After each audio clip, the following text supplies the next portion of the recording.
Hello, welcome to On Second Thought with Mike and Luke, an ongoing conversation about ideas and current events in which we explore the underlying connections and root causes that help us to discover what is really true and can even help reshape the focus of our lives. Today we're going to discuss some elements of leadership and of culture, and we're going to talk a little bit more about male and female virtues and some of the things that come out of that, and we may meander here or there on some other things. We'll have to see. How you doing this afternoon? Good. We never shy away from controversy, do we? I do a little bit. Well, I mean, talking about femininity and God's design for men and women is a hot button topic. You know what? How about this? There is some good things to intentionally step into difficult subjects. Yeah. And it may bring controversy, but I don't want to do controversy for its own sake. I don't like it. I've grown out of it. I liked it a lot more when I was younger, but that doesn't mean you shouldn't. We have to explore things that are tough. I tend to think, because I've been thinking about, there's a lot of drama that a friend of mine was talking about at work, having a coworker that she misgendered accidentally without even knowing. Yeah. Until the rumor had started around that there was drama, and she was getting text messages and like, do you know that so-and-so is saying this about you? Because you're supposed to say they instead of she. And And I thought there's a manipulation behind it that I see a lot of people fall into, sort of like a mind reading. Yeah. You know, assuming people's intent. Yeah. And when you can do that effectively in a corrupt way, and not to say this person was corrupt, it seemed like it though. There's a power you gain over people by putting them on the defensive. Yeah. And so what I see is when there's something that's controversial, people act up in these, they stir up the drama. Yeah. And then that gets them an audience. Yeah. Right. And sometimes it gets them this national or international audience. Yeah. But usually what it means is there's something underneath it that needs examining. Otherwise, why would people be fighting over it? Yeah, that's right. Yeah. And do you think that the power is the appearance of virtue? Oh, that's a favorite. The self-righteous indignation is a favorite for everybody. And out of victim. So victim status today is the fastest and quickest way to be virtuous and righteous. Yeah. And so I've been doing work on this concept. I almost showed it to you before we started. The difference between an honor culture, which is a traditional European culture, Asian cultures are very honor-based. Right. And what our culture has become, which I would call an empathy culture. Whereas in an honor culture, the person who's the winner, right? Either they're talented or they're extra smart or they're inventive or they're attractive. Whatever it is, they receive the prestige. So like beauty pageants are honor culture activities. And thus in our empathy culture, beauty pageants are shunned. And I think rightly, I think there's an element of good in that.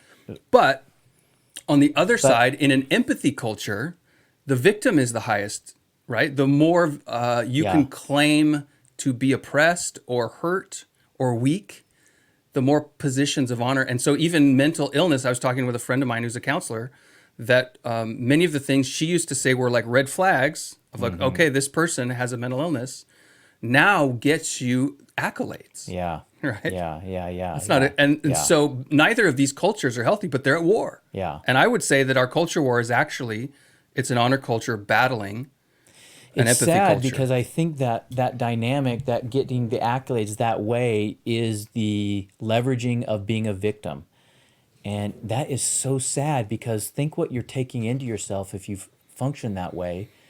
You really violate, doing damage to yourself in order to receive something good. And even if you don't believe the damage, you're taking upon yourself a burden. Yeah. Who really wants to be a victim? You know, who wants to actually have gone through the things where victimhood does come from true things? Yeah, but everybody wants to be two things. They want to be a hero. Yeah. And they want to be righteous. Yeah. Right? So imagine who's the lowest rung in the empathy culture today.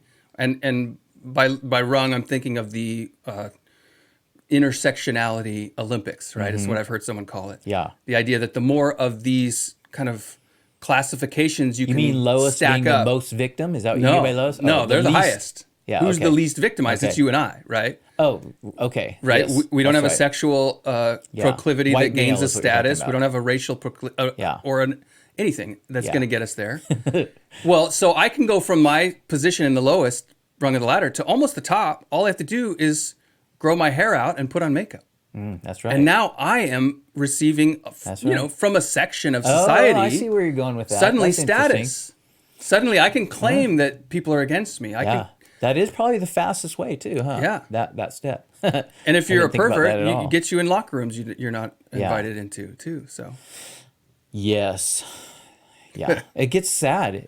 The distortion, it's an unsustainable pathway that we're on. Yeah. We can't, because here's what ends up happening is they're all based upon distortions, but you're going to run out of things to destroy it and distort, right. right? And then what? But Well, then you go find other people's things. yeah, that's true. Okay, couple questions for you. Okay. You had a thing, you were vocabulary. Yeah. You had a little. Well, it came up in the conversation We we, were had a talking while about back. some- yep, the use of talking words. about people fighting over definitions, Yeah. and even in these theological circles, but I see it in political circles too, using terminology as accusation. Like, you're one of the X, Y, or Z, right? Oh, you're an anarchist, or like, no, I'm not, and arguing over things that sometimes I think no one knows even what you're talking about, and at least I don't, and especially in the theology stuff. Infralapsarianism. There you go. I have no idea, right? But it reminded me, as a teacher and a leader of teachers, what I remember reading textbooks and seeing that most of science isn't doing science. It's learning to obey or to recreate what someone else already figured out. And then a rung below that even is to say, you're just going to learn what everything's called. And then we'll say you're now trained as a scientist. But what you really learned was a bunch of terms. And I remember reading a book about, Richard Feynman, who's a famous physicist during the race to develop the atomic bomb. And he was an incredible genius. And he at one time was asked to review science textbooks for the state of California's curriculum adoption. And he returned them and said, these aren't science textbooks. They're just vocabulary manuals. Yeah. And his example he used was, as a child, his own father asked him to go out and observe nature and report back. And what he did is he came back and said, here's the name of the plants I looked at. Here's the name of the birds I saw. And he said, okay, what else do you know about them except their names? Well, nothing. But we feel a sense of accomplishment if you can go outside and identify what a tree's name is or what kind of bird that is. Yeah. But you didn't actually learn about it. Yeah. And I feel like vocabulary it's like the entry point. It's really important. Yes. You can't learn Yes. something without language. Yeah. But we substitute real education Yeah. for vocabulary. So the same exact dynamic takes place in theological studies. I'm sure. And you go in, and what the median teacher, we'll just say, is wanting you to spit out what they told you and asked you to read. And if you have a good memory, then you'll get an A and whatnot. Yeah. But it's rare then to find a teacher at a seminary level where they ask you to think through, to defend a position, right? Right. What they feel their compulsion, what they feel their calling is to get you up to speed, whether it's a denominational issue or their own theological bent, to get you up to speed or to know the species, so to speak, the 3 points, whatever. Now, and I think that's an unhealthy thing. However, I will say this in defense of it. When you're young, when you're 20-something years old, the truth is you don't know squat. Yeah. And to act like you can do theological reflection, you have to suffer a lot more. You have to pray a lot more. You have to fail some more.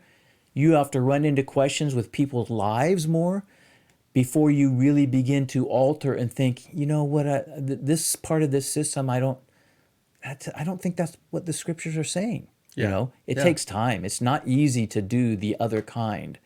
Well, I like remember when you said it's an intro, it's an intro. because Yeah. it is. I remember in college having a friend who was sort of taken with this concept that in order to be mature, right? Because when I was in college, a lot of the conversations I was having with other Christian men was, are we men yet, right? What is that? Yeah. When is it going to feel like we belong? Yeah. And so the way he landed on this was to, once I have strong opinions about important things, that means I'm mature, right? Yeah. And so he set about trying to understand all this, which I think was commendable. Yeah.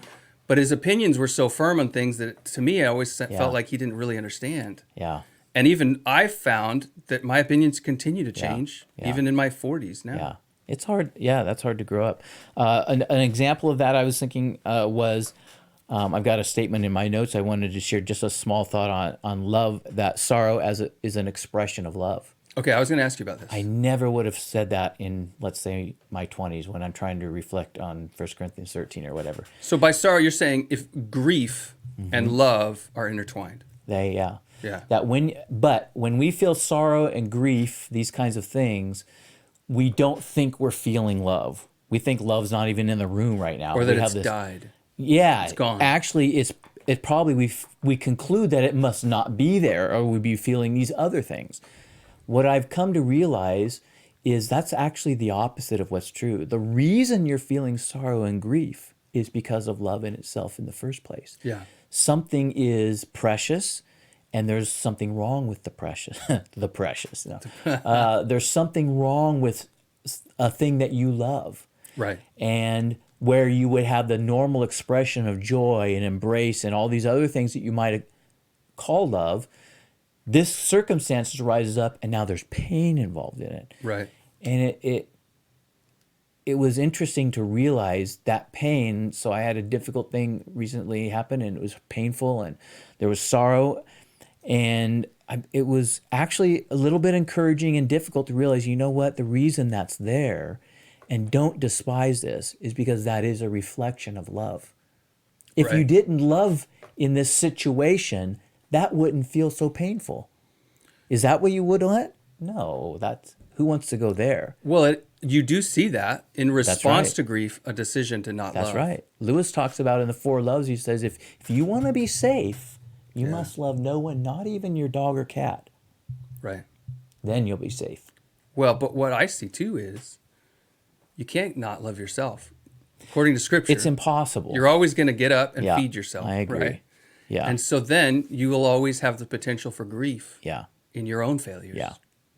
So you can we're isolate gonna, yourself. We're going to pick up some loose ends on a couple things we've been talking about. Did you want to do something there? Well, I just was thinking, so this is an area I've been exploring. Grief is cycle? The cycle of grief, denial, anger, Are you flashing that? bargaining, depression, acceptance, right? Oh, yeah. Okay. Okay. And what I was struck with or wondered, and I don't have an answer, is how much of, if people are depressed, it's that they have grief that they haven't processed. It's like it got stuck. Yeah. Yeah. And in the same time, you'll see people with cycles of anger. Yeah. And yeah, maybe yeah. that, because anger is sort of think that below is or some before. on it. Yeah. I always view it as okay, I view it as toxic waste barrels, okay? Yeah. They get buried, Right. and you cover it over with other aspects of life. You throw the dirt on, and there's a certain working in that. Yeah. The problem is, as we know with all toxic waste barrels, they start to leak. Yes. It runs out, and now you're getting poisoned, and you don't know why. So is that the root of bitterness that the Scripture warns against? I do or cautions? the element of root, something Yeah. that's down deep, growing, and you're not seeing it right away. Yeah, I do yeah. think that's connected there. Okay. And so, unfortunately, the difficult task then, when that happens, is you have to dig a little bit. Right.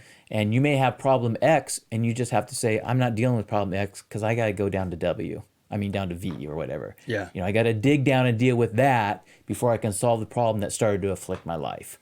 So when you are counseling someone with facing negative emotions they can't control, Yeah. is grief common as a way of searching through to the root? Like, do you say, okay, let's look for what died, what you loved that is lost? Okay, yes, but I would expand it out to what I would call it is disproportionate emotions. Yeah. When you discover them, these are your best friends, even though they're usually horrible. You either feel horrible or they caused a problem because you overreacted and you made something worse. But these are your best friends because they are the root to track down. Mm-hmm. They are the thing that breaks through the walls in your heart, and you don't realize what a gift they are from God to say, okay, grab hold of this thing and let's go see what's down there. Right. Because it's come from somewhere. Because you have this little situation to happen. Let's take your example of the person in the workplace. I don't think this was a part of that necessarily, but let's say it was exceedingly painful, this hard day. oh, well, and you over respond. And let's say somebody got really angry and they just lost it. And you're just like, well, so this was out of proportion response to this problem here. The problem was its own size, but the response was way big. What else does this show us? What else is this coming from? And then you Yeah. start pulling and digging. Oh, your mom said she didn't want to go to your wedding last week, Right. or whatever. So, Yeah. So sometimes the grief can be disguised. yeah. Well, grief, yes. So here's an idea, right? If most of our negative, if the Buddhists are correct, right, then most of our negative emotions come from our unmet expectations or desires. Okay, you desired something, you longed for it, and you didn't get it. And so their solution is to stop desiring things. Yes, that's, I think, incorrect. Which isn't exactly a great No, solution. dehumanizes. But I learned, I feel like pretty young age, I remember in middle school kind of dawning on me like, oh, I'm mad because I expected this to happen. Well, what if I just stopped expecting things to happen? Right? It's almost like close your eyes to the future a little bit. That's not quite the Buddhist thing. No, it isn't. There but can be a biblical side to that. yeah. But what I'm wondering is, all of that is grief. It's those little expectations. It's the little imagined life you thought you would have that died because they didn't show up on time. or Okay, that I thing wasn't didn't happen. expecting to go here. I think you're right. So in my little notes, I have the sorrow and love in capital letters. Yeah. Because I just was going to say a small point, but in reality, sorrow is rooted, I actually think, in the fall of humanity. I think the sorrows we experience are occasioned by incidents that happen in our life, but they tap into the fundamental sorrow that the world is broken. I actually think the same of anger. Yeah. I think that disproportionate anger always has a truth in it. Sure. Even like a funeral. Somebody dies. I actually don't think it's wrong to be angry with the person in a smaller way for a season. With the person who died? Okay. I do. Yeah. Because it's not accurate, but it's touching on accurate things a level or two below. Yeah. Yeah. And so it's not necessarily bad to have the inaccuracy function in that moment. Yeah. Now, if you retain that, well, then that's a distortion. far. Yeah. That's what I think, at least. Yeah. I didn't mean to get in that big one, but it's No, an that's all right. interesting thing. Yeah. So I wanted to mention something really quick. Yeah. We are, those of you who are watching on YouTube, we were talking about this. We have more views on YouTube than we do Which in the podcast I do not world. understand. And so one of the things we're struggling with, and we're new to this game as far as the tech side of it, is figuring out how our cameras work. And so there's a nasty delay on Did Mike's it camera. It's back, crop up? right? All right. And we don't know where it's coming from, but we appreciate everybody. And We so got a samurai movie. those coming of up. you on YouTube, maybe you could tell us why you like YouTube better than Well, let's a just ask the podcast. question, because Yeah. I'm wondering to myself, why would somebody watch people talk Yeah. rather than put it in their ear? They're doing something else and they're listening to something they find interesting. I just don't kind of get it. Unless Well, you're so some let me ask you huge this. personality. Can you have a better conversation with someone in person Okay, or so on you're the phone? right. You're right. It is better. It's the difference between the phone and in person. I guess. Well, it's is not it in just person. Is just a time issue then? Because I have watched a few podcasts and I find it interesting, especially if I get to know them as subject. I learn more about it when I watch them talk because there's a person there. Yeah. Yeah, and you feel like you know them. That's right. That's it's a true. more personal That's connection. true. But who has the time to watch? Well, I don't know anyone who sits and watches. Oh, they just kind of have They it on. put it on and do other things. Yeah. But it's a little more personal. Yeah. We should, let me ask you this. This is really for the sake of people listening, but just add a little bit of humor. You don't even listen at the normal speed, though. Oh no. Yeah. Depending on who I'm listening to, it's a 1.5 minimum. Although I I think that's hilarious. started listening to just an don't get audiobook, right? Like a fiction book. And your wife, too. I'm sure she speeds it up on some level. I don't know. She said she did. Does she? Okay. I wondered if it was a little bit of an age thing. If the younger you yeah, are, maybe. the more you may be Right. inclined to just, we'll speed it up. Because it never dawned on me to do it faster until It you didn't said a that. couple of years ago. A couple of years ago, I sort of found the function, and I was like, wait a minute, what's that like? Yeah. And at the time, actually, I was listening to a lot of Ben Shapiro, who speaks ridiculously fast already. Yes. he So I is put him at like 1.5. 1.2, and I was like, whoa, now. But it also, what I found is I could tune my ear. Not to him, and I kind of gave up on him a little bit. But to certain people, if I listen, I'll go up to two times the speed. Yeah. All right, Okay, January 6th. but what I was going to say go ahead. is, Go ahead. I started listening to a fiction, like a novel, Oh, and I was like, I don't know, I don't want this to go faster. yeah. Because I'm not just trying to download information, right. I'm trying to experience a story. that's right. So I put it only at 1.2. Only, that's so hilarious. You know, I can't listen to audiobooks that are fiction oriented. Really? I can't see it. My mind is too active, and it goes around, and I lose it. I have to read it. I have to be reading myself to keep my imagination intact with it. Gotcha. But other people love audiobooks. And I find the opposite. My mind bounces around when I'm reading. Really? And so because when I'm listening, I'll do woodworking or lawn mowing, or I'll draw, right? I'll draw something so that both sides, the visual side That's and so the funny. auditory side, are both used at the same time. And I've learned how to do that because I used to doodle like crazy, right? In college, I went through some of my old college textbooks. They're just full. Yeah. I'm like, this is my book. I'm going to draw on it. Yeah. So, yeah. and now my middle son is that way. Sometime we should talk about middle child. Oh. As a middle child myself, my wife also, raising our middle child is particularly interesting. There is something there that's interesting. Yeah. Okay, well, another time. January 6th, we want to do a little culture loose ends. It's We coming talked up about culture. in the news. I don't know if you saw this. You know, the shaman, I called him Captain Caveman. Captain, I don't know. So what that January is. 6th, one of the guys who was most famous, I see. he had the big Yeah. buffalo hat Yeah, on yeah, and yeah, face yeah. paint. Yeah. So Kevin McCarthy, the new Speaker of the House, released all of the security footage from the House. Like 14,000 hours or something. Yeah, to Tucker Carlson. Not to media. Not generally, Just to one. one outlet. Yes, I know. Because he tends to be, in our side of things, the truth teller. Yeah. Yeah. And he'll even say things against his own side when he thinks it's wrong. Correct. Which that's how you earn that title. Yeah. And I listened to an interview with him today on that very subject. And he said, the Democrats will at least listen to their base. The Republican leaders don't care at all about What their their base base. thinks. I know it. And the donors despise the base, which is basically the Trump rednecks versus the rich elitists, right? And that's all within the Republican Party. It just happens that the Trump people are that right now. I don't think it is. I think it's more than just the Trump people. It's also the Christians. It is. Yeah. So you might say, 'cause I don't think you supported Trump, at least in 2016, you've said. I did not. So in a sense, you're not in that group, but I think you're despised by the Republican leadership. Yeah. Well, because true believers, right? People with a moral frame that is not practical or looking for just the winning or the outcome, the what money I think making, it the is, success. is that the base of the right and some of the left actually, all they want to do is live a peaceful life. Yeah. That's it. That's all they want. Right. Make laws that help us do that, and I don't care what you do. But that's not what the political elite want to do right now. It's a time to rob and steal from people, to use their office to gain for themselves.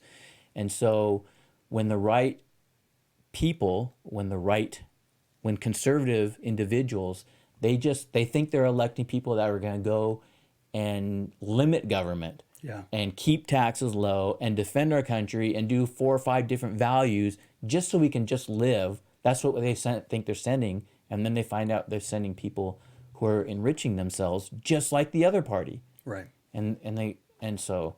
Yeah.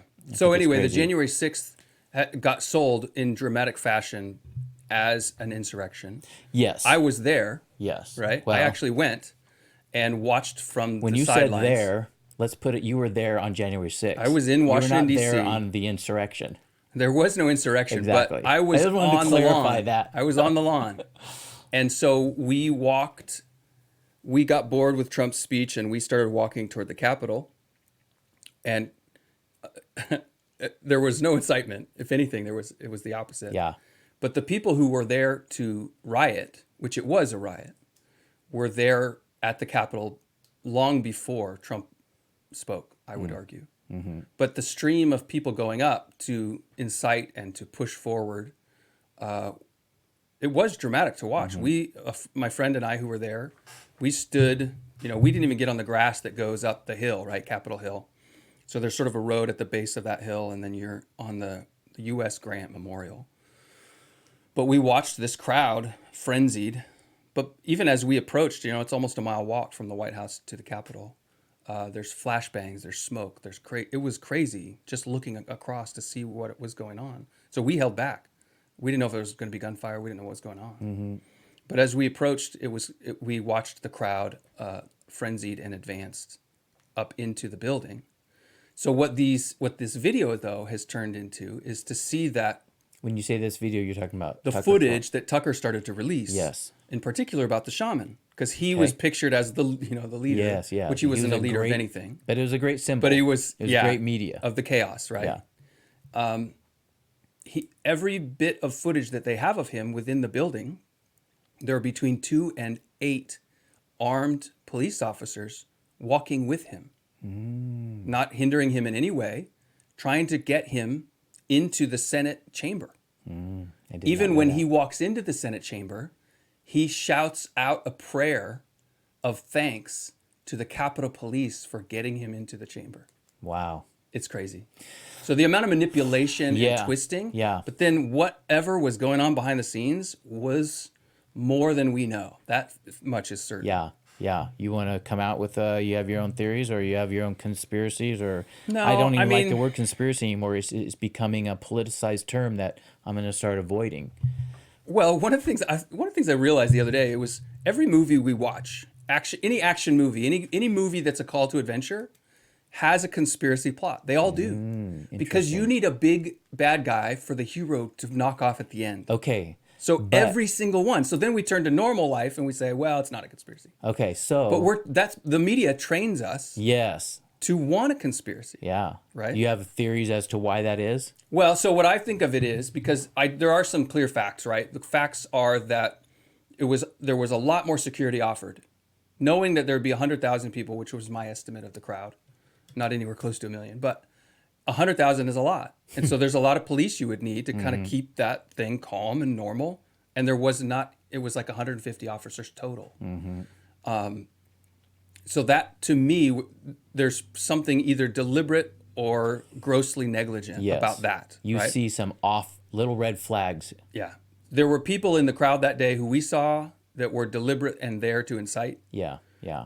That much is clear. Yeah. And so people would argue those people are the insurrectionists. To me, that would be silly in the sense that they were there to incite a riot. Yeah. They wanted to get in the building clearly. Yeah. But if you think, 100,000 people, if you collected all the guns that were owned by the people present that day, that would have been 1 million, right? Because that's who showed up, but none of them brought guns. So no one's coming to take over the government with a Trump flag. Right. Well, let me ask you this, because and you answered about J6 stuff. Why do you think conspiracy resonates with us why is it every movie, like you just said, any action movie and why is conspiracy such a significant plot factor to us today? Well, so we were studying this in school. We've been doing some kind of really fun stuff at our Trinity school lately. But one of them is looking at the story of the hero's journey, which dates back all the way to mythology, but also to Christ.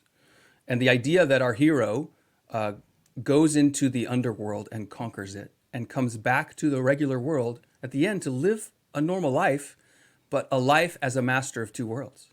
So no longer subject to the naivete and boredom of a normal life in a small town, but yet returning to that life with appreciation that there's a dark world out there, but that I know how to handle it. It's Frodo and Sam going back to the Shire. Frodo and Sam, that's right. And so when Frodo and Sam go back to the Shire and the local municipality has gotten out of hand, they laugh in the face of it. That's right. Because they've conquered the darkest and the deepest. And Jesus is that. Yeah. He is that hero, but we're primed to say, I want to live that life of a hero too. Yeah. So my thinking along that line, because I agree with you about conspiracy, and this is why I said I wanted to find a different word, because it's being a word that's being corrupted, and it's gathering in all these negative factors, and yet I think there's a positive use of the word, because conspiracies actually do happen. Of course they do. But the truth is that we believe some things that aren't conspiracies, we think they are. So we're inclined as people towards conspiracies, and I think there's some factors for that. Yeah. There's a short one and then a long one. I think the short one is that, in my opinion at least, the JFK stuff was a turning point for our country. Yeah. where a general sense of openness, there was always been thieving and corruption and stealing, but there was the Mr. Smith Goes to Washington has an element of the general people with a rare individual who's doing something morally bad. Yeah. In JFK, you have the entire population begins to be suspect of their own government because nothing's adding up. Yeah. Well, and that's been a recent revelation as well. And then there's stuff recently coming up with that's mind-blowing. And yet, unless you have read a bunch of books on the conspiracy theories, it's not mind-blowing at all because you're already convinced. You're right there. And you have your ideas of who did this and why, because there's been tons of red flags and evidential pieces. So I think that's in our consciousness. That's only, what is it, 60 years now? 60? 63? Since JFK? Yeah, 63 to 23. That's 80 years. No, 40, 50, 60 years. 60 years. The other factor, I think, the long one, is this. And this gets from the Christian message. Actually, our entire existence is a conspiracy. There is an invisible enemy. Yeah, that's what that I was has gonna bring up. deceived mankind, Yeah. told a lie, made us believe something else. We went along with it only to discover terror and fright and fear and dissatisfaction. None of the promises were good. It's not right. Well, and even the Antichrist, Yeah, that's right. That we're waiting for someone to rise to power. That's right. What I see is that even biblical prophecy has stirred up in Christians, especially those who don't have a really complex view of it, this sense of there is a dark spiritual force behind what's going on in the world. Yeah. Right? But that's too hard to put a finger on, so maybe it's Klaus Schwab. Yeah. You know what I mean? I do. Or Bill Gates. I do, yeah. And maybe it is, but even behind them further is a spiritual reality that, because we can't put our finger on it, we're always wondering. Well, I think that's why we end up going in false paths with conspiracies, because we want to materialize and see physically what we suspect. When you see the water, let's talk Lord of the Rings. Oh, yeah. When they're at the door and they see the water ripple, there's something under there. Yeah. We want to see what it is. Otherwise, we're left with dread. Well, so here's another aspect to it, okay? And talking about the spiritual realities, that in the 1950s, so after World War II, there was also a significant decrease in evidence for a biblical supernatural reality. So, for example, the alien phenomena started. There are hundreds and hundreds of newspaper articles dating back into the 1800s of things like the bones of giants being found all around the U.S. And Those then in are the all hidden now. early 1950s, late 40s, it just stopped. So there was this effort somewhere to say, in the public sphere, we are a naturalistic, right, a materialistic world. And everything else is sort of like, oh, brother. Yes. Which is what so now you're There's cutting off nothing that under the spiritual water. desire. You didn't see anything. But what you can't do is silence our hearts that I say there's agree. something That's real exactly under the surface. That's right. I So agree. now we're hunting. Where is it? Where is Yeah. it? And the CIA is a handy culprit. The other thing is, we sort of gave permission, and I think World War II, because the evil that we face in World War II and the Cold War was so significant, we sort of gave permission to our government to say, do whatever it takes. I agree. And then expected that they would only do those dark things in the far corners of the world. Yeah. But naively, they'll never come back and exert that Vietnam power was on a turning us. point in that, because it was a practice ground for media manipulation of entire nations. Yeah. And then, and then the big one then is 9/11 for our current one. And we legislated that you can now turn those tools on the American people so the that there are Patriot no Act. terrorists. Yeah, the Patriot I thought you were going to get into the conspiracy of 9/11. I was like, whoa, I we're wasn't gonna going do that. another place. No. I've never gotten into that. I haven't either, and I don't even want to. No. January 6th, the thing that's intrigued me about the recent stuff with Tucker has not been so much the January 6th stuff itself, but the two things that I think are interesting. Number one, when they gave it to Tucker Carlson, this was unprecedented for the right to do such a blatantly unfair thing. Well, I think it's the Twitter files. I think that gave the model. I was just going to ask about. I think Elon did it and connect those two. He did a handful. He tried to get neutral. Yeah. But I think January 6th is so hot, who can be neutral? Well, wait a minute. What do you mean he tried to get neutral? Well, so Matt Taibbi and who's the woman that we were talking Yeah, about? there's like 6 of them now. Yeah, though. they all were people who were on the left, and then after the whole 2020 craziness, They were prior left. pushed out of the left, and now are in this no man's land of middle. And so it's like, okay, Actually, the maybe left you can be accuses trusted them being right. because the left don't. Well, Yeah. anyone against their narrative is Yes, right? yes. Everyone who's not Yes. a communist is a fascist. But the right hasn't necessarily embraced, Glenn Greenwald or Matt Right, Taibbi or these right. others, but they've sort of said, hey, at least they're willing to tell the truth. I was just going to say that exact phrase. I have started reading them, though I share very little with their worldview, because I appreciate the courage it takes for them to say what they think, even if at times I don't agree with it, when it includes, and it gets back to I didn't know that Tucker had talked about this, when you critique your own, there's power in that. Yeah. As long as you are being honest, it comes across as honest. And I think that's really powerful. Okay, so what do you do with, because I follow a handful of people who are like, they call themselves the discernment ministry, right? Where their Okay. job is to critique Christian leaders. Okay. But very often I find it just ends up in the same drama we were talking about, that sort of manipulative, assuming of intentions about everything and undermining people in ways that they're not honest, right? Yeah. Are these pastors or are these journalists or what? They're are they? usually just YouTubers, commentators, Twitter See, people. I think there's a difference between you think that's your ministry to go find faults with things and you're going to go on your own side. I think that's totally different than when you care for a cause and somebody is violating it and you don't care if they're your team member or not because this violation is hurting the cause you're after. So in that sense, those guys, right? So I'm thinking of, they're not on the team of, They're not, they have no cause. right? They're just trying to point out the faults of, Well, or their tribe is quite small. They actually band together, right? Yeah, yeah. But what I find is, you're right. They, within their circle, they don't, yeah, which makes sense, Yeah, right? You yeah. want a team. Yeah. That goes to that council of war idea. yeah. But if yeah. you've got a council of people that you fight together, you got to keep the line. Well, it also goes to the Lewis's idea of, have you ever read The Four Loves? No. It's outstanding. Anyway, one of the Maybe loves. I could listen to it. Have you ever listened to The Four Loves? 2.5. One of them is on friendship love. Yeah, sure. And phileo, Yep. Philadelphia.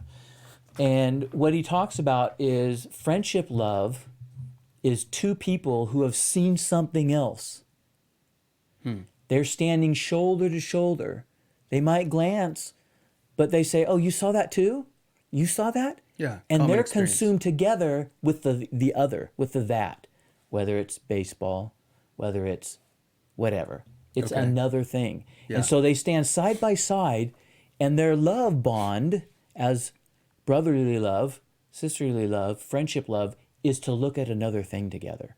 Yeah. Whereas erotic love is the two turn together and look at each other. Yeah. And I've always liked that. And he talks about the discovery, oh, you like fantasy books? Really? That's interesting. What's your favorite?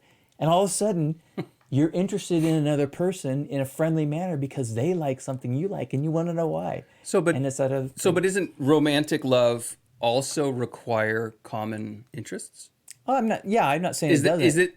What I'm asking is, does romantic love, as it matures, maybe even, turn into a walking hand in hand versus a face to face? Or what I'm hearing you say, can romantic love also have phileo love, Like friendship a mixture, love, sure, yeah. mixed together? Yeah, sure. But I don't think it always does, by the way. Especially not in the early days, Yeah. right? When it becomes, well, part of that too is what I remember noticing about my own infatuations or interests in different girls was I was mostly interested in how it made my ego feel really good, right? Wow, that this person I admire or am attracted to also likes me. Hello. Yeah. This is a great experience. Yeah. But that feeling of ego, I find, is what when people stray from like long-term marriages or give up on them, Yeah. it's like that's what they go back to chase, Yeah. right? Is that feeling. And that has disappeared and they don't know what's gone. But of course it's disappeared. Yeah, I know. Right. But the thing is, it's like missing something that's so silly. Yeah. Yeah. Yeah. The thing that was interesting to me about the Tucker thing is that they gave it just to him. Yeah. And I think you're right. It is grounded in the Twitter stuff, but I just found it fascinating that I think the right has been, we're going to do it fair. And Well, so, and who else would they give it to? well, Because it's got to be someone on TV. no, they could have released it to any, they could have put it up on public and Oh, just anybody to could get it. everybody. Right. Everybody. B, they could have given it to all networks. In fact, some of the networks have started suing. You need to give it to us. And they've said no. And what I find interesting in that is I think they've been so angered by the last 2 years, the politicization and weaponization of the congressional, what are those things they're on, committees, Yeah. that, oh, you're going to kick, you're not even going to let minority members, you're going to tell us the minority members have to be on these things? Right. So fine. And that's what at least this segment of life, things like that. The Senate takes away majority, not 2/3 on this issue. Yeah. And so they do on another one. It's like they start, the left starts these battles, this weaponization process, and finally the right does it. And so I just found that interesting. And what I found interesting is that I don't actually like it. I'd rather be fair. Yeah. But I can understand there can be a season when nothing's fair. And Right. so I'm glad it's kind of hardball. But there's, I think, times to play hardball. That's right. Yeah. But I want us to be back to where you may beat me and I don't like your view, but we both kind of play fair. I think it's so much healthier. The liberal order. The liberal order. That's right. I think it's dead. That's right. The other thing I think that's interesting about the getting them out to Tucker is the role of appearance. So one of the things that has frustrated me is who's paying a price. I agree with you. There's red flags. There's major red flags, and there's culpability in it, and there's intentionality in it. Yeah. And I believe that there is congressional as well as Department of Justice and law enforcement. Not sure if the CIA was doing that, but definitely the FBI. I think the CIA was probably more with the Russia stuff and Trump. But that culpability of dastardly acts, why nobody's going to be held accountable to it. So where they go to next is the accountability of appearance in the public sector. That's all you have left. That's all that's left. Right. And here's what's so funny about that. It's actually a nothing. It's actually what it is. It's Judeo-Christian values at play. Tell me what you mean. Well, so here's what's the first things that came out with Tucker Sings. These guys lied under oath. They were there and they said they left. Right. This person, they said that he died. Here he is on video. It's fine. Yeah. So here's that value. To lie is wrong. Right. They're appealing. And it's illegal. And then they don't even care. They won't go there. No one will be prosecuted. That's right. Which means we are not a nation of laws. That's exactly what it means. It's a nation of political and so will. It is the veneer of the Judeo-Christian values in which they have the most chance for success, and that is only going to last so long. Okay, so here's my Because and I didn't lie all originate the this time. quote, right? Yeah. But that I would claim that we've always been a nation of political will and not a nation of laws, except that the political will, the will of the people, was that the law be followed.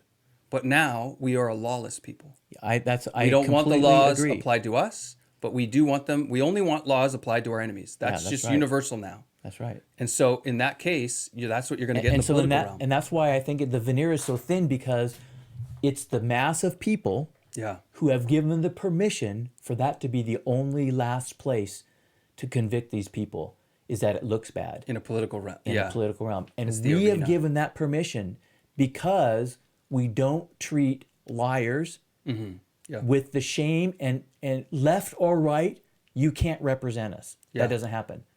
Well, if you got money for our district and you lied, I'm going to overlook it. So the 'cause case I in point benefited. is this little Republican who lied in all these Santos. different ways. Yeah. That's right. That is. And a I case just in heard point. all these conservative pundits immediately saying, well, if we get rid of all the liars, we don't have anyone left. And therefore, That's right. it's fine. And the Democrats have had far worse. And, actually, you know what? I don't like those arguments. However, I did think about that. Why couldn't somebody have said, okay, you know what? With Santos, I'll tell you what. We will investigate and get rid of him. But here's who has to be investigated on your side. Sure. Everybody knows that the January 6th stuff, that Nancy Pelosi collaborated with the mayor of D.C. and the police. It's an open secret. Right. Right? Yeah. Okay, So you want to get rid of Santos? You don't agree with him? You want another seat taken away? Fine. We'll investigate and get rid of him if we find wrongdoing. But this person and this person and this person and this person, there's way more people on the left that can qualify for that. So you ready to do that? Yeah. And they're going to say, what are you talking about? These are people doing. Okay, well, And now forget you're it back then. to nothing. Yeah. Forget it then. Okay, so my favorite Santos story. He claimed to be Jewish. His defense for this was, no, what I said was I grew up in a Jewish neighborhood, so I'm Jew-ish. Well, that's just clever and hilarious. I don't know. Yeah. But Elizabeth Warren, like, why you not got you him say, that one. that's fine, we'll explore the Jewish thing and we'll kick him out. But she said she was Indian. Well, so the only way you do that, right? Because you can't line up the list and say we'll give you Elizabeth Warren if you give us Santos. But what you could say is we will establish this rule That's what I mean in by the it. That's House, what I and then mean. we will apply it fairly. And now you're going to get a here line. it's going to be all these people are going to be exposed, and any right. of them that fail this, we're going to agree they're all out. Yeah. You okay with that? Right? And they're going to say no. Well, here's the thing: if Well, you're then in the go majority, just pass the rule. Yeah. But the thing is the Republicans don't want the rule any more than the No, Democrats. that's exactly right. Because they've got liars on their side that aren't in That's the right. crosshairs because they have more power than that freshman congressman. Totally agree. All right, so you had a thing about men and women in church. I think it would actually fit in the whole masculine feminine part too. But I thought we would pause. You have a book You're that's going to been get sitting this. there that you wanted to recommend. Tell us about this. Well, I almost did this earlier with sorrow. So we were talking about a few episodes ago about leadership, church culture. We were talking about forgiveness Yeah. and the different things and hurts people have. A great book and is called A Tale of Three Kings, and the subtitle is A Study in Brokenness by Gene Edwards. And I guess this is a recommendation. We move on, huh? Yeah. These are what it is, the story about is David and Saul, and then David and Absalom, and how David is in the middle between Saul thinks David is usurping his kingdom. Okay, and so yet for he's those who don't anointed. know, right, can you give us a 30-second, who's Saul, who's David, who's Absalom? Oh, King Saul is the first king of Israel. Yeah. And King David is the second and the greatest king. Maybe Solomon might be better, but King David. And he was anointed to be king because Saul was so bad. Yeah. And so where this comes up in church settings is people are hurt by their pastor. And there's things going on and they think they're crazy and they bring something up. And in the story, they talk about Saul throwing spears at David. And how does David address this when he knows he's going to be the next king? And does he take it? Does he not take it? Does he expose it? Not? And there's a lot of different things. And then the last half of the book is when he's king, Absalom says the same thing about him. Yeah. And so how does he deal it? And so it's a study in brokenness, but it really is a study in forgiveness and church leadership. It's an excellent book. So it seems like in my reading of that story, if Saul attacks people that he perceives to be his enemy too much, David's error is that he won't attack even those that he needs to correct. That's And interesting. maybe it's a reaction to his Okay, so experience. there's going with to be Saul. some debate on that on an air because one of the stories is when they are hiding in a cave and Saul comes in and he decides to stay in this cave. Yeah. And the three generals of David, who become generals of Israel later, say, God has given Saul into your hand. Right. Because, see, David has been anointed to be king already by Samuel. Yeah. And so they say, God has done it. And they're reading it like this is the opportunity. And David says, no. And I would agree with that. That's the correct move.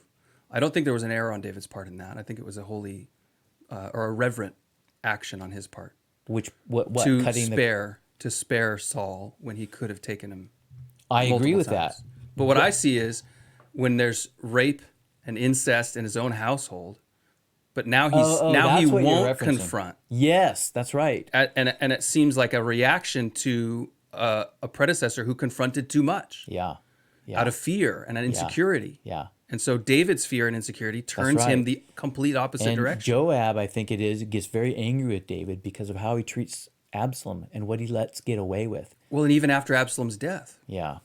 Yeah. when David's just mourning and mourning, Yeah, and he that's says, right. if you don't do something, you're going to lose the kingdom That's today. right. Yeah. Get up. So it's a study in those dynamics. It's outstanding. Yeah. And it's really applicable when you're in a difficult situation in a church and you don't know what to do. because you think, and one of his cautions is, be careful when there's spears being thrown. You need to be careful. The king might be mad, but it might not be the Lord's time too. You're right. Yeah. Just because you're right Yeah. doesn't mean you That's get to right. counterattack. So anyway, it's an excellent thing. Interesting. Okay. Engaging in culture. Okay. What do you, people say don't engage, they say do engage. You have some further thoughts here. Well, I think the statement I Public school kids. was thinking about is engaging in the culture war. A lot of people on the Christian side who want to be known for their love, which is a biblical and godly Yeah. desire, right? It's something Jesus said, they'll know you for your love. That therefore we shouldn't engage in the culture war. But I have a couple disagreements with that. One is the statement Jesus said is you'll be known for your love for one another. The way Christians treat each other and love for each other in a really practical, like caring for the poor Christian who needs help with the rent, right? Or these tangible and generous ways that Christians support each other is going to be remarkable compared to a world that doesn't find that to be important. But that's not the same as saying, well, that's how we love the wolves in sheep's clothing who enter the pen and take out, which to me is what the culture war is about, is people who say they want one thing, but underneath they're trying to undermine and contaminate, well, steal, kill, and destroy, Yeah. right? Yeah. So to say you're not, almost everybody I see who says don't engage in the culture war, one, they only say it to conservatives, and two, they don't practice it. What they practice is an attack of an engaging in the culture war from the left while telling people on the right it's wrong for them to do it. So to say to don't engage in the culture war feels like a tactic in the culture war. And it's one that's been effective. What about when the people on the right say don't, and this would be people normally in church that say don't engage, because I would probably put myself in that. Yeah. And this is what we've been talking about in prior ones about what level, what kind of engagement culturally is the church called to. And you and I came to some good things the last time, but we probably still have some different perspectives. Yeah. So what about when it's from the right and they say have reasons, because you were describing from the left don't engage. Yeah. But what about when it's from the right? I haven't heard anybody from the right saying don't engage. What I hear is people trying to pretend that they're neutral when the neutral world is dead. I mean, which is what we were just saying, right? We wish we could go back to this fair and even. You give the footage to everybody and they'll all tell the story that they find. But you just can't assume that anymore. And so what I find is there are people who maybe aren't paying close attention to the culture war or their role in it who are saying, let's stay out of it. But what's happening is, and this is where the public school connection is, that there are active members, staff members in public schools, I would argue probably in every public school, no matter how conservative, for the simple reason that, and what I'm saying is they're actively undermining what you want to happen with your kids. Yes. And the reason agree with is that. that the leftist influence in schools of education is so incredible that you just run the numbers and say, okay, if they come in 50-50 conservative and liberal, which they don't, because people drawn to education are generally more of a liberal mind. They want to change the future into something better. That's a liberal priority. But so then you have leftists who pull from the left, liberals first, but pull conservatives too. And now they're bringing out teachers who feel like it's their moral duty to steal your kids away from your view and teach them to hate everything you represent. Yeah. And so if you think you can be neutral in the face of that, you can't. And that's why I started a school. Yeah. Now the question is, should the pastor from the pulpit be giving out political strategies? Okay, that's where no, I I don't gonna think go. so. But that that's doesn't where- mean the church yeah. shouldn't be engaged. And you start with moral issues. And if you remember, I'm not sure because I've had time to think about some of the things you said, and I'm probably sure vice versa. Because one of the things I was saying was, as individuals in the church, so let's say an individual is a part of the church, and they're a school teacher. Yeah. As a school teacher, their faith is to inform what they say and do. And I agree with you. They should say, this is wrong. Right. And they might lose their jobs. in this kind of stuff, and they have to make those decisions about what mountains to die for and whatnot, Yeah. right? But there's a risk to that, and their faith, they have to be, in a sense, quote unquote, okay, I was going to say activists. I don't want to say that. But they have to, how about this, what you said, engage in the war of culture. Because they said, as a profession, I'm here to help children. And I have a co-teacher who says, as a profession, they're here to help children, but they're hurting children. You can't be silent in the face of that. In your professional, because your Christianity your propels capacity. you Yeah. to be truthful in that profession, be helpful genuinely. And you're calling out what you think is a lie there, right? Yeah.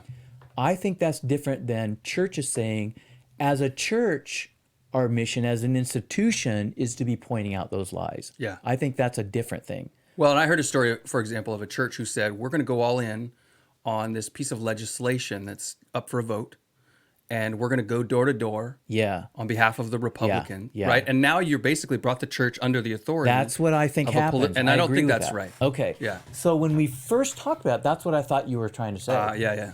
No, so what I mean is, so for example, a lot of the ways that school boards have been so influenced to institute all these crazy policies in the most conservative areas is you just get 12 activists showing up to every Zoom Yeah. school board meeting, Yeah. right, to rant and rave and Yeah. to Yeah. create what feels like a tipping point. Like, Yes. wow, it's just the whole community Yeah. wants this, when in fact it's just the That's same right. That's 12 activists. And I think, okay, well, what if 12 Christians Yeah. were knocking on Yeah. the podium at every school board? And there's a lot now that are, Mm-hmm. to say, why is this book in the library with graphic depictions of same-sex acts for an elementary or a middle school? Like, that's Mm-hmm. Yeah. just not right. So And they're if standing you're- on a moral ground, which I think is our ground. If you're approaching this as the response of Christians to their spheres of authority that are given them that remain their right, Mm-hmm. I am in agreement with you. If you are placed in a school, you have been given, we're just going to use school as the illustration, right? Yeah. I agree with you. The Christian who's placed in that school, they're placed in that school with all of their Christian virtue as a part of what they do. Right. And if they remain, if they err to the side of gentleness versus the side of truth, then they are distorting their Christian virtue, is not reflecting through them. And they've limited certain aspects. And in that respect, I think it's a deficiency, and I think you're right. If we're stopping short of saying this is what the church's mission should be, Right. and we're saying, no, this is how Christianity flows out of every individual, because you could have the same dynamic. Let's see, what would be a good illustration? You could have the same dynamic that would play itself out in if you're a plumber. Or let's I don't know. Well, so I don't every know a good institution, example. every institution in society can be part of the kingdom of God, right? But the church's role is never to take over the family, or the government, or the business side, right? The labor. But all of those institutions can do what they can within their sphere of influence and authority to establish what's good and what's right. That's interesting you say it that way. Okay, so today, I read this group of guys that I do Greek stuff with. We try to work on our Greek. So we're reading through a parallel of the New Testament Gospels, the different ones side by side. So we were reading, we did it last week. We only did part of the temptation in the wilderness, and we read the other one in Luke today. And there was a phrase in there that we started reflecting on, and it's really along the lines of what you just said. And it was the phrase where it says that the devil took him up on a high place and showed him all the kingdoms of the world. Right. And he showed them in a brief moment all the kings of the world. And it says, and the authority and the glory of them. The first reading, or in English, it looks like it's his authority and then the glory of the kingdoms. But in Greek, it can't be that. It actually has to be the authority of the kingdoms and the glory of them. The kingdoms. Yeah. So what we concluded was, in the way God made the world to be, the devil has a place of authority, but that's not what he was offering Jesus, his place. What he was offering Jesus was all the built-up authority of the kingdoms That is a manifestation of God's growing, of the world growing as God intended it. Now it's all twisted, Yeah. but the authority structures and the glory structures are in themselves part of it. Yeah. And what he was offering Jesus was, so basically it was this. So you think you came here to fix everything, right? I'll tell you what, you can run everything. Yeah. You Right. can run what's all been set up. You can fix it. Go in, all the authority structures that are there to make it work out right. I'll tell you what, you run them. Yeah. Right? And you can fix everything. And you can fix everything that way. You can mend it. And it's interesting, but what I found interesting in that was that, you know, there is an authority structure. And of course, there's Romans 13 that says something, but it's almost like when we think of the kingdoms of the world, we immediately put only bad imagery. But it's Okay. bad imagery mixed in with good development things. Well, Right? even I think that what I've come to as I've looked into more of this conversation we've had about the watchers and the counsel of God and these spiritual forces, I used to imagine them only as this pure evil, like a Yes. demonic. Yeah. Whereas what I've come in the reading of with more detail is that they're like us. Yeah. That they they fall into temptation and they say, well, I want to do it my way. And yet they're trying to rationalize it and say, well, this is a good way. And so what I see when I read that passage is Satan saying at this moment, and that it wasn't always this way, but he's saying, I've now conquered them all. Right? Or It's they're I've his all in been, some ways, yeah. they all bow to me on some level. That's right. And you don't have to go and bow to Satan to be against God. Or you don't have to defy God and shake your fist at the heavens to enter this kingdom of Satan. That's right. You just have to do it your way. And the reality is we all do, and so we're all participants in That's that. right. Yeah. That's right. Yeah. Yeah, I had that same thought here, and we're going to probably not get to masculine and feminine. It'll just the way it works. I really want you to get to that survey thing, because I think that would be a good segue to next time. How about, we'll set it up as a survey to next time, okay? Okay. Let me make this comment on the not pure evil. I had the same idea. I didn't realize I had this idea. Let's say the devil, pure evil. Not. Two arguments against. Number one, pure evil is never successful. To be successful, you have to have some charm. You have to have some skill, some organization. Yeah. Even the Romans had to build the roads. That's right. That's exactly right. Now, that's just a little... But the one I think is more intriguing is I begin to think to myself and realize, I assume okay, so you got the Garden of Eden and you got the temptation and fall of man, and there's this serpent, and he's representative of the devil in some way, and who later becomes the great serpent. And then, so you have this growing idea of who Lucifer is and becomes. Right. And you take it back and you can see it in probably smaller forms at the beginning, and then it develops. Yeah. Well, then I realized one day, wait a minute now. I kind of assumed that he became all of his evil all at once, right? Yeah. But that's not what happens to us. Right. And then I assumed, you've got the whole thing about the tail sweeps a third of the angels, right? Okay. In Revelation. Well, a third of the stars. A third of the stars. So we have some idea that in the battle of heaven and this invisible side of things, something like a third have joined his side, right? Yeah. And I guess I didn't realize it, but I thought that must have been when he first fell. Oh, that's probably not true either. Yeah. You know what probably is? When he fell, he may not have even known it. Right. Because the only hints we have is, I will be like God, I'll be like the Most High. We have these little things of pride in his heart, right? And plotting. And so what if a better idea is that as he gained corruption, it grew, and so he became more evil, which means there was less evil at times. Yeah. And the taking of the third with a tail, instead of seeing that as a single event, Right. what if that is a descriptive of what has been a long process? Okay, so let me push back with a couple questions. Yeah. But you get what I say about long No, I process? do. So the gods have been brought in over time and persuaded. And that part I see as very believable, and to me it makes sense, right? That he becomes this undermining influence. Yes. Like Absalom was Yes. with David, where he's so nursing that in the a courts grudge. of heaven on the divine council, he's trying to get one and then another. And so God, in whatever characteristic you would describe this as, is sort of giving the room for this. Yes. Right? I mean, you could say it's his mercy that he's waiting, but at the same time, maybe it's not, but he has a plan. I call it the long war of God. Okay. He takes strategies that we would not take, Right. and it's interesting. But but here's my pushback then is that just like Absalom, there's a moment where you say, now I'm gonna act against. Yes, I the agree throne, with you. right? Yes. And so Jesus says, I saw Satan fall like lightning. Yes, okay. So in that moment, whatever that war was that fell like lightning, he knew it. Is that Revelation 14? No, that's Jesus replying when the 72 come back okay. celebrating. Okay. And he says to their Yeah. celebration, look, I saw, you saw some demons come out of people. Yeah. I saw Satan fall like lightning, but that's not what we're here to rejoice in.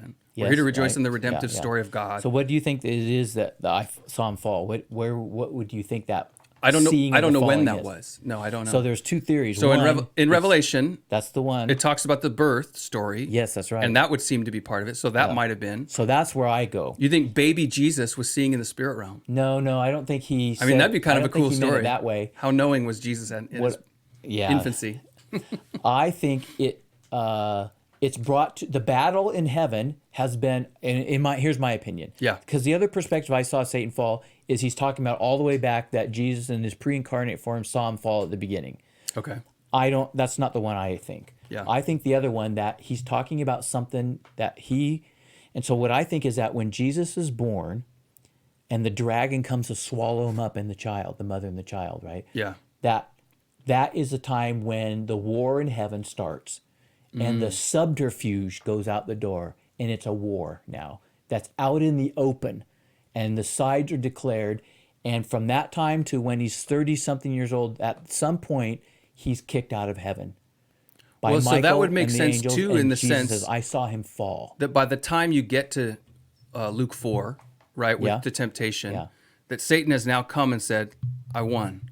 He thinks he's the victor. I've conquered all the nations. Something, yeah. It And now I'm be. going to get I hadn't you too. thought about that. Yeah. Right? And so in that sense, if the war began at Jesus' birth, The external version of it. right, It's been since the garden. there's been an undermining An since undermining the garden. war. And now it becomes open defiance. Which is why I think the Job passage, when he talks about the Satan, is called into the council. Mm-hmm. And because I think that is not Satan as we see him at the end, but he's more than the serpent in the garden. It's this development. Yeah. And my theory is that in the divine council, which there was this role of adversarial person to poke and prod at God's subjects to make sure they're true. It's like looking for dry rot. Yeah, Right? You're yeah. poking it with the little rod. Yep. That the Satan, that was his role. And so my thinking... prosecuting attorney it's in the the court. prosecuting That's attorney. right, yeah. Now, my theory is that he was still on the divine council. Yeah. And that God, he thought he's fooling God. But God is not fooled, but he thought he was. And he's working this malicious underlying thing, and it's growing and whatnot until... Well, the same way we think we're fooling God. I know. When yeah. That's what I began to look at, is overlay how does sin develop in us? Why do I have this sense that in the angels it had to be all of a sudden, bang, you're all the way to your evil state. Yeah. Complete developed. No. In fact, there's Well, still you room nurse to go. a grudge until there's a point. That's right. So, and that's one of the things I wanted to say, because when we equate the corrupting story of ourselves with evil forces in the spirit realm, to me, it very easily could be misconstrued to be that, hey, heroes and villains are kind of all the same, right? Which is a common story that we see, that like, we're not really sure. We're just rooting for the funnier or the more likable of the two villains in the movie, right? Yes. Breaking Bad. Yeah. I couldn't get past 3 episodes. I was like, I don't want any of I these don't people even to want to win. watch it. Yeah. Yeah. But one of them's more likable, and we sort of admire his panache, Yeah, and yeah, even though yeah. he's totally corrupted. Yeah. And it just becomes this dark tale of Yeah. spiraling down into death. Yeah. Okay, so that is not the biblical narrative, No, but it rather we do see the corrupting force of nursing that grudge, right? So I think of Absalom again, and I don't know why these two are so connected, but I think there is. And What you could two? say What's the two? Absalom and Satan. Oh, okay. Right? But I think you could say the same story with Cain Yes. and that's Abel, right? That's In the right. sense that at the beginning, Absalom is angry at his half brother for raping his sister. Yeah.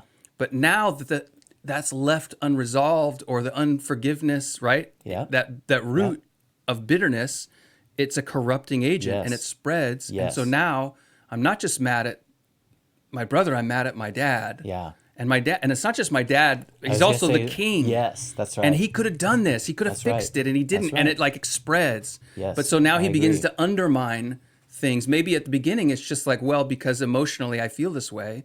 But soon it becomes, And because we rationalize At the in beginning, reverse. when he sits at the gates, his suggestions may have been insightful. That's right. Yeah, but what But there was this begins corrupting.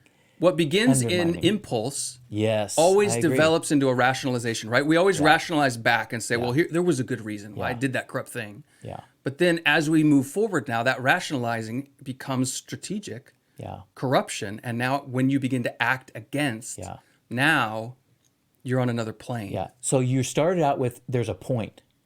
There's And a I- decision. there's- Well, I there's agree with 1,000 that. decisions that lead to one. Yes. Yeah. Yeah. Yeah. But one step at a time, and suddenly you look back and realize you're not the person you were before. yeah. Yeah. And maybe that's the same story of Satan, Yeah. I right? think That he wasn't the yeah. angel that he once was. Yeah. But it felt like 1,000 steps, but suddenly now Yeah. he's in outright war, and now he falls Yeah. like lightning. So I have actually thought about the story in the garden, and I've wanted to reread it with elements.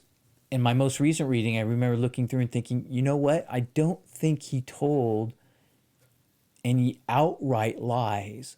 They were all true only to a certain level. Like in the day you eat of it, has God said, in the day you eat it, he knows you will not die. Yeah. Only dying if you mean plop over. Right. And she's like, oh, we won't die, you know? Yeah. But the other layer of death, what does he know or not know about that? But I think he knows there's more to it. He just doesn't say that. Yeah. And so what I see in that is, I actually have this theory. I don't know if I'm okay with it yet, but I have this theory that Satan himself, or whatever he is at that point, I think he might be thinking he's pulling one over on God, acting as the tester, the prosecuting attorney, Right. testing Eve. See, so God, I'm just doing my role here. Well, that sounds like Judas Iscariot saying, like, look, we could have used all that money It's for my totally job that. for the poor. When really That's he's putting his hand in the exactly cookie right. jar later. That's exactly right. So, well, we're gonna do another time. But you want me to do the survey thing? No, here? I was just gonna had one more thought, and that Okay, is, go. if a half truth is a whole lie, right? That's one of those Okay. sayings you grow up hearing. Yeah. Maybe the best lies are always the half truths. Wait, the best lie. The most effective lies are the half truths. Yeah, yeah, right? yeah. It's totally true. It's not the like, no, I didn't steal it when it's in Yeah. your hand. That's not Yeah. the most effective lie. Yeah, that's right. Well, here's the stat that church attendance has changed. 2016, male and female, it was 40% male, 60% female in church. In And the that's 6 just years. if you're in church counting the heads. Yeah, Is that what you're saying? Yeah, yeah. Okay. This is not members, or it is just people who go to church. Attendees, yeah. 6 years later, 2022, the stats came out with Barna that 51% are men and 49% are women. That's basically a 10% shift, which is pretty significant. So the American church is becoming more masculine. Or I wouldn't necessarily say that because we'd have to say what that means, but there's more men. Right? No, that's true. Just because there's men doesn't mean it's masculine. But That's true. I think you have to assume there's going to be an impact on I what's agree. expected of ministries when there's more men attending. I agree. Yeah. So that'll be interesting. And I want to intro that next time. I think we have some good things we can still talk talking about, about- this masculine and feminine stuff. So, No, I do too. all right, we'll wrap it up, huh? Okay. What do we got? Well, We still have no outro. We don't have. Yeah. have Well, no, we got. I just want to say, if you're still listening, and we're going to need to put this earlier in the podcast, Yeah. which is the call to subscribe and share. Okay. I was looking You're into right. this, and apparently normal podcasts share this within the first 10 minutes because you lose a lot of people in 10 minutes. So if you're still listening, we appreciate you a lot. We're trying to make a difference, and I was trying to put into words what it is that we're doing here. We're trying to build culture. We're trying to create the thoughts and the ideas that give those to the people who want to build something good, that they can go do something good with it, and not just talk to hear ourselves, but also to change the direction of maybe where our community or our culture are headed. It's funny. We did a podcast that maybe the first one. I don't think we put it up. And we started out with "So who are we?" kind of thing. We thought maybe that was the way to do it. And I remember having this brief conversation then, because what you said is not what I'm thinking. What you said, I want to make a difference. That's not how I view it. Here's what I view. I think what's true is beautiful. Yeah, that's true.